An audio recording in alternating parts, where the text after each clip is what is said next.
Rapaziada, hoje é um daqueles dias que de fato é muito complicado ser torcedor do nosso Esquadrão de Aço, né? Não pela instituição, não pela nossa história, mas sim pelas pessoas que aí estão fazendo parte da administração e do cumprimento desse projeto, né? E é mais difícil ainda você ser criador de conteúdo, porque você ainda tem que vir aqui dar a cara a tapa para tentar explicar o inexplicável, né? O que foi aquele jogo de ontem entre Bahia e Atlético Paranaense, né? O time entrou em campo sem alma, né? Jogou até os 10 primeiros minutos relativamente bem, tocando bem a bola e tal, sem ser muito incisivo, mas pelo menos estava tendo mais domínio. Depois o Kaique ali se lesionou e o Renato Paiva optou pela entrada do Mugni e aí foi só ladeira abaixo, né? A gente esperava que o Bahia viesse com aquela postura ainda de Copa do Brasil, né? Jogo de mata-mata, parece que os jogadores e comissão técnica se empolgam, se motivam mais para jogar a competição, porque sentem que tem mais condições de chegar mais adiante, né? E chega no Campeonato Brasileiro e de fato é uma lástima. A gente volta a ter atuação que reflete justamente a nossa posição na tabela, né? Chegou ao ponto ontem do time adversário e dos seus torcedores, né, perderem o respeito pelo Bahia, né? O time jogou do Atlético Paranaense meio que jogou com uma preguiça danada e mesmo assim conseguiu vencer por 2-0. O treinador do Atlético Paranaense, aos 20 minutos do segundo tempo, começou a mudar as peças mais importantes do time, justamente para poupar esses jogadores, né? Dando aquele indício de que entendiam que o nosso Esquadrão de Aço já não ia reagir a ponto de revirar a partida, né? E os torcedores na arquibancada fazendo gestos com as mãos, apontando justamente que o Bahia poderia tomar uma goleada cachapante de 4 gols para cima, né? Então, justamente essa administração que aí está, representada por Cadu Santoro, seu treinador Renato Paiva, estão fazendo com que o nosso Bahia perca a credibilidade não só no mercado, como também dentro de campo para com os seus adversários. E temos aqui também os números de seu Renato Paiva, né, com relação à proporção entre jogos e gols sofridos na sua recente trajetória aí dentro do futebol, né, galera? Falando aqui justamente desse tema, porque não tem um jogo que o Bahia saia de campo sem sofrer gols, né? Então, é claro e evidente que é necessário fazer uma reformulação no setor defensivo. Quando eu falo setor defensivo, não me estou caracterizando apenas os zagueiros do nosso Esquadrão de Aço, né? Estou falando dos jogadores em geral. A marcação ela começa lá em cima com os atacantes, vai amortecendo aqui no meio de campo para ela chegar redondinha na zaga. E a gente vê que isso não acontece. Os jogadores fazem essa transição defesa-ataque contra o nosso Esquadrão de Aço com muita facilidade.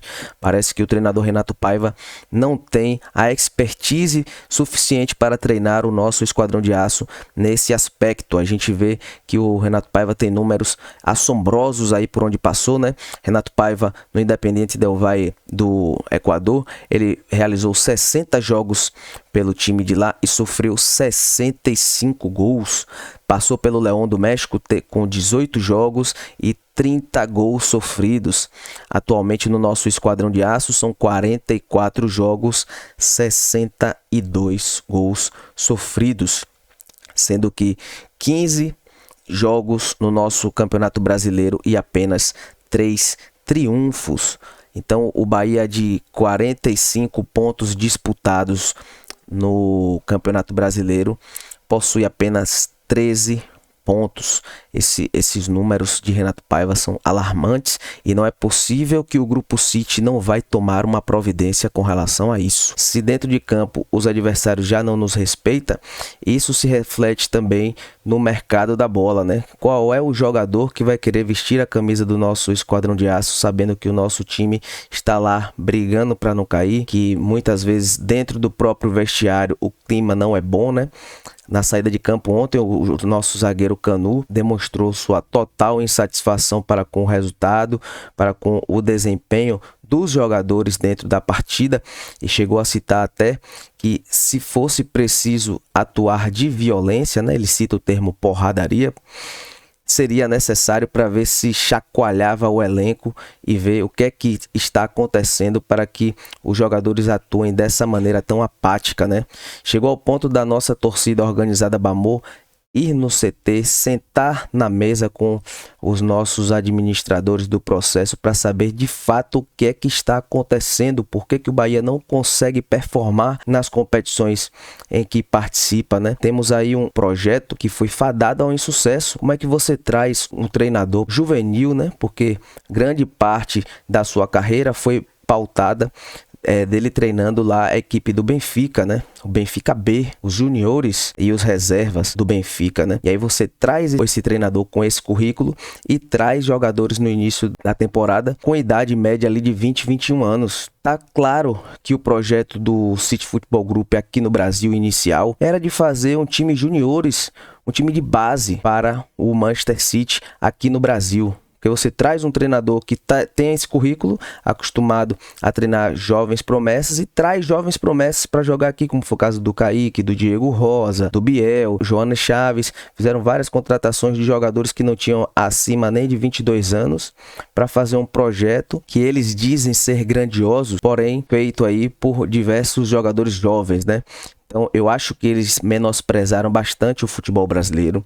Continuam menosprezando, porque estamos vendo aí que estamos perto de terminar a última janela de transferência do ano e ainda não trouxemos jogadores. O único jogador que chegou foi o lateral direito Gilberto, mas ele nem chega em condições de poder vestir a camisa do nosso esquadrão de aço. A gente viu ontem no jogo contra o Atlético Paranaense que eles contrataram o Arthur Vidal, e o Arthur Vidal já estreou pelo time, né? Entrando ali no decorrer da partida. Então você pode dizer, mas o cara estava jogando lá pelo Flamengo.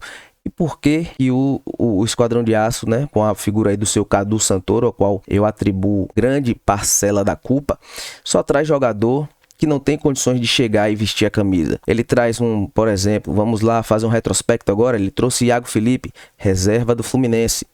Ele trouxe aí o Biel, que foi uma grata surpresa, porém reserva do Grêmio, jogador que atuou na Série B. Mingote, que veio da Série C. O próprio Gilberto, lateral direito, né? Que eu acho que foi uma grande contratação, mas é jogador reserva, não estava atuando, não joga desde maio, porque lá também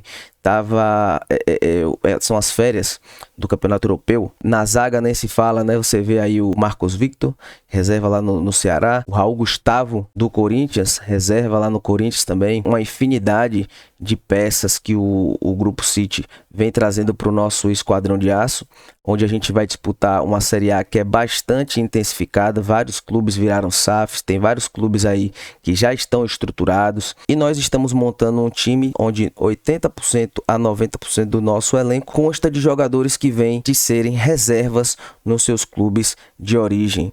Então eu fico me perguntando, será que o seu Ferran Soriano veio aqui ao Brasil para engabelar, para engravidar-nos pelo ouvido? Porque de fato as falas dele eram de que o Bahia seria o segundo clube do grupo, né? Em matéria de torcida, em matéria de grandeza, em matéria de história. E o que nós estamos vendo na prática é um time que cada dia mais se afunda nos seus próprios equívocos, na sua própria falta de convicção, né? A gente tem um treinador que vem aqui na coletiva tentar fazer com que a gente se acostume com os resultados negativos, né? Quando ele diz que por muitas vezes é importante jogar bem e que a vitória moral ela também conta, como se o Bahia tivesse um campeonato paralelo ao que existe, né? Como se o Bahia hoje fosse líder do Campeonato Brasileiro em vitórias morais, porque ele acha que o Bahia vem atuando bem dentro de campo, né?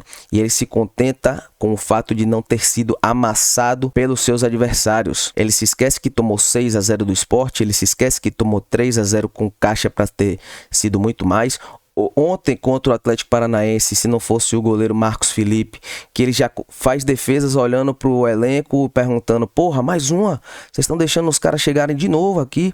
Se não fosse o goleiro, teríamos tomado muito mais do que os 2-0. Os 2-0 de fato ficou barato, né? O time do Atlético Paranaense também não fez questão de ampliar o marcador. Quando tentou, de fato, não teve a competência. E quando teve, o Marcos Felipe estava lá para evitar o que poderia ter sido mais uma catástrofe para o nosso Esquadrão de Aço. Então, fecho esse vídeo aqui, mostrando a minha indignação, tanto por parte do treinador, como por parte do corpo diretivo do Bahia. Eu acho que a cúpula do Grupo City tem que olhar com mais cuidado para o projeto do nosso Esquadrão de Aço. Se eles acreditam que o Brasil é um ponto estratégico para o grupo, eles têm que começar a mudar radicalmente a maneira de tratar esse projeto e ter mais eficiência nas suas contratações, tanto do staff quanto dos jogadores, porque é disso que se trata o futebol. Não adianta a gente tentar fazer um projeto de médio e longo prazo e você já cair para a Série B no primeiro ano.